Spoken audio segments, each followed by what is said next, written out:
Hello, welcome back to my YouTube channel. അപ്പോൾ ഇന്ന് സ്പെഷ്യലായിട്ടൊന്നുമില്ല, പക്ഷെ നല്ലൊരു അടിപൊളി ഫ്രൂട്ട് നിങ്ങൾക്ക് കാണിച്ചു തരാൻ പോകുന്നു. അപ്പോൾ നമുക്കൊന്ന് കണ്ടാലോ. ഇതാണ് സംഭവം കേട്ടോ. ഇതിൻ്റെ പേരാണ് മുള്ളൻ ചക്ക. എല്ലാവർക്കും അറിയായിരിക്കും മുള്ളൻ ചക്ക. അപ്പോൾ ഇതൊന്ന് നല്ലപോലെ ഒന്ന് പഴുത്ത് വരുന്നുണ്ട്. ഞാൻ കാണിച്ചു തരാം.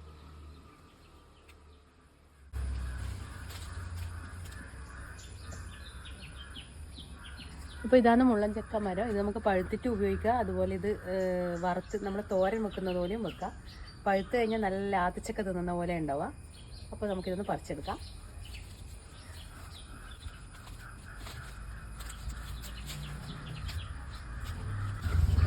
ഇത് നല്ലപോലെ വണ്ണം വെക്കും കേട്ടോ. പക്ഷേ ഇപ്രാവശ്യത്തെല്ലാം ഒന്ന് വണ്ണമെല്ലാം കുറവാണ്. ശരിക്കൊന്ന് പഴുത്തില്ലേ, 2 ദിവസം കഴിഞ്ഞാൽ നല്ലപോലെ പഴുക്കും. അപ്പോൾ അതിൻ്റെ ഉള്ളിൽ നമുക്കൊന്ന് നേരെ കാണിക്കാം.